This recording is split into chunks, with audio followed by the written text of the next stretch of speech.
start again. It's a rich thing.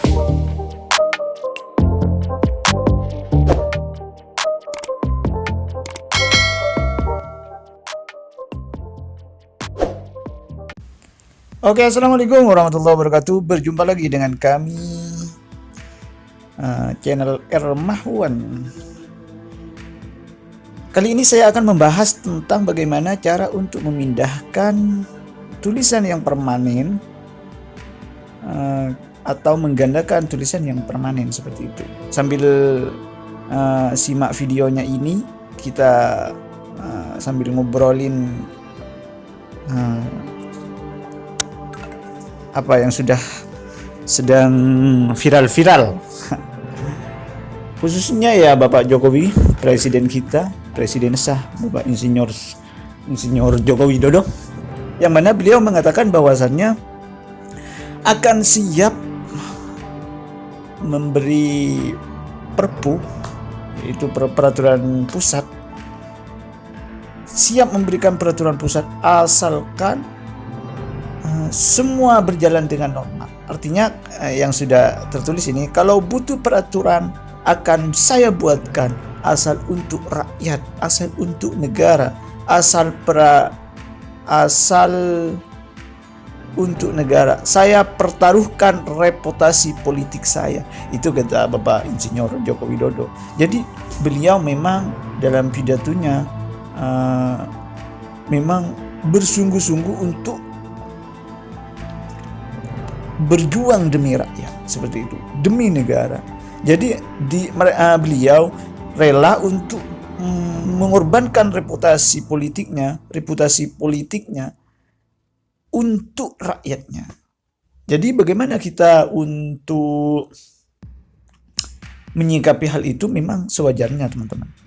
Jadi Bapak Presiden kita itu adalah sosok seorang yang memang berani berjuang, berani bertanggung jawab, seperti itu.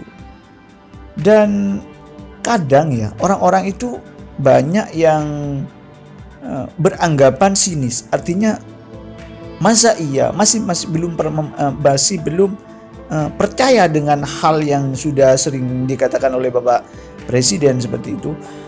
Intinya masyarakat itu tidak akan percaya jika belum pernah, ini kata sebagian rakyat mengatakan, jika belum pernah membuktikan apa yang beliau katakan. Intinya janji-janji, intinya kenyamanan rakyat atau seperti ini, atau yang sudah dijanjikan di masa kampanyenya dulu, seperti itu masih belum terselesaikan. Mungkin masyarakat ya belum bisa mempercayai apa yang beliau katakan, soalnya janjinya yang dulu, yang masa kampanye masih belum terselesaikan, seperti itu. Jadi ada sebagian rakyat atau masyarakat yang masih belum mempercayai. Cuman saya akan ademkan, saya akan kasih solusinya bagaimana kita menanggapi hal tersebut dengan secara dingin, dengan secara damai. Artinya gini, teman-teman. Bapak Presiden itu manusia biasa. Jadi Bapak Presiden itu bukan mempunyai kekuatan yang langsung kun fayakun, janji langsung jadi, tidak. Ini melewati proses. Intinya Bapak Presiden itu sudah berusaha untuk melakukan hal itu. Jika tidak terselesaikan, maka itu adalah tugas dari pemimpin pemimpin berikutnya. Ya mungkin ya untuk 4 tahun atau 8 tahun belum cukup dulu kayak ya, untuk Bapak pemimpin menyelesaikan apa yang sudah dijanjikan di masa kampanye, seperti itu.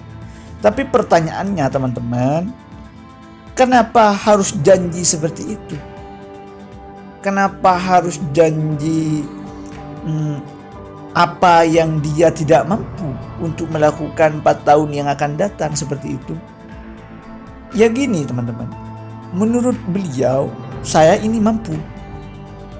Karena belum melaksanakan itu, menurut pikiran dia, insya Allah saya mampu. Jadi saya siap untuk melakukan seperti ini. Ternyata setelah di perjalanan banyak rintangan, banyak namanya juga manusia ya, pasti mahalul khata' wa nisyan ya. Mungkin ada kelupaan atau kekeliruan ya, namanya juga manusia ya, biasa. Intinya Bapak pemimpin itu juga manusia, Bapak Presiden juga manusia. Jadi tidak semena-mena rakyat itu memutuskan kata istilah atau kata itu, jangan langsung mendiskualifikasi bahwasanya Bapak Presiden ini tidak memenuhi janji. Dia memenuhi janji, cuman masih dalam tahapan. Seperti itu teman-teman. Jadi Bapak Presiden itu sangat ambisi sekali untuk mensejahterakan rakyat.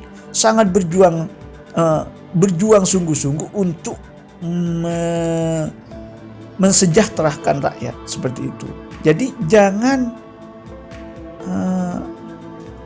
ambil enteng, jangan ambil remeh dengan apa yang sudah menjadi tanggung jawab Bapak Presiden. Intinya harus kita jaga yang ada di samping-samping Bapak Presiden yang kurang baik, harus dijaga. Saya jamin Bapak Presiden ini adalah seseorang sosok yang pemimpin yang jujur, yang teladan. Saya yakin seperti itu. Cuman permasalahannya kenapa masih belum terselesaikan secara cepat, dengan cepat. Dalam pidatonya Bapak Presiden itu sering melontarkan kemarahan yang sangat kecewa sekali pada menteri-menterinya, kepada para dewan-dewan yang di bawah staf-stafnya, seperti itu. Kenapa kok harus ada kekecewaan dari presiden? Mungkin beliau kecewa dengan kinerja mereka, kinerja para staf-staf yang ada di bawah atau di samping mereka, atau di samping beliau, seperti itu. Pertanyaan saya, kenapa Bapak Presiden mengangkat orang yang tidak sanggup untuk bekerja? Pertanyaannya seperti itu. Apakah ini faktor politik, atau memang Bapak Presiden ini ada sebelum dipilih sudah ada rancangan seperti itu, ini yang jadi ini, yang jadi ini. Mungkin ini adalah dunia sepak terjang dari politiknya Bapak Presiden. Mungkin ini bisa jadi guys, cuman ini jangan memvonis ini benar, tidak. Ini hanya sekedar pertanyaan saja. Apakah seperti itu? Ya, bisa benar, bisa salah, teman-teman. Intinya, benarnya seperti ini. Orang baik tidak akan mengangkat orang jahat untuk memberi tanggung jawab.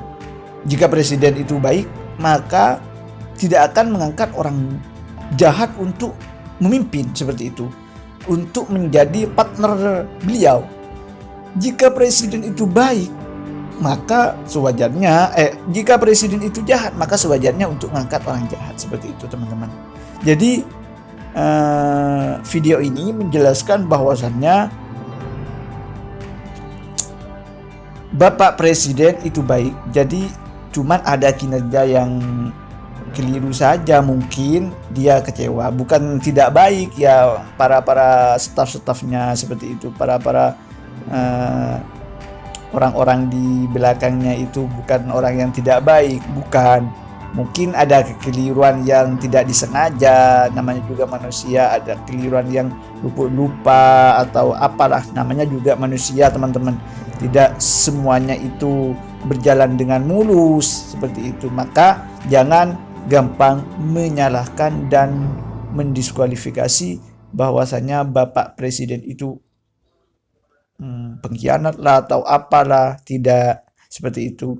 Jadi mari kita sebagai rakyat Indonesia jangan saling menggunjing atau saling bertengkar menyalahkan satu sama lain teman-teman. Terima kasih, semoga ini bermanfaat, dan jangan lupa ini tutorialnya semoga bermanfaat teman-teman. Oke, wassalamualaikum.